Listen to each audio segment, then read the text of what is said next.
عدل نامہ رسول صلی اللہ علیہ وسلم سے حاصل شدہ پیغام۔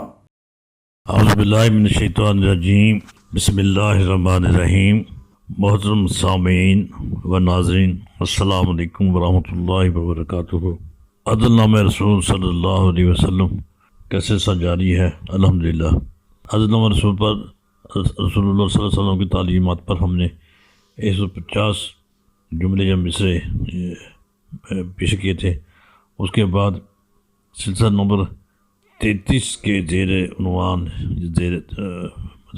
کو سامنے رکھ کر ہم نے نبی صلی اللہ علیہ وسلم کی تعلیمات سے حاصل شدہ معلومات یا حاصل شدہ ہدایات کی روشنی میں ہر فرد، معاشرے کے ہر فرد کے نام، ہر اہم فرد ہر شعبے کے نام، فرد کے نام ہم نے پیغامات کا سلسلہ شروع کیا تھا۔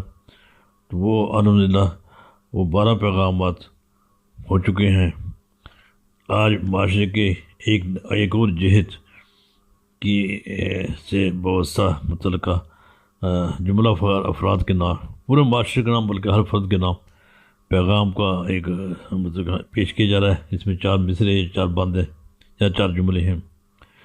ان کا باہمی معاشرے کا جو دوسرا رخ ہے، اس سے پہلے 12 پیغام میں ہم نے واضح کیا تھا معاشرے کی ایک جہت کا، اس کے بالمقابل دوسری ایک جہت ہے جس کا تعلق آپس میں تعلقات کی اس خوشگوار نوعیت سے یا باہمی فلاح و بہبود سے، پیار و محبت سے اس کا تعلق ہے۔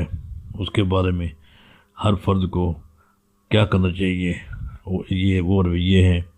اس ہر رویے میں، ہر جہت کے ہر رویے میں کیا اس سے توقع کی جاتی ہے، کیا اس کو کیا کرنا چاہیے، وہ پیش کرتے ہیں۔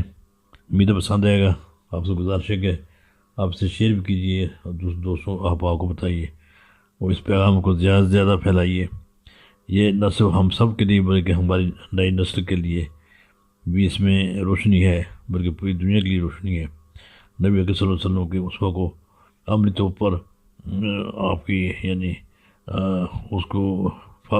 اس کی پیروکاری کرنے کے لیے، اس کی پیروی کے لیے نبی صلی اللہ علیہ وسلم کے اسوہ کی عملی پیروی کا یہ بہترین طریقہ ہے، بہترین انداز ہو سکتا ہے۔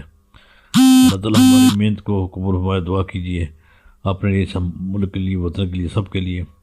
اللہ تعالیٰ ہم سب سے راضی رہے۔ والسلام علیکم ورحمۃ اللہ وبرکاتہ۔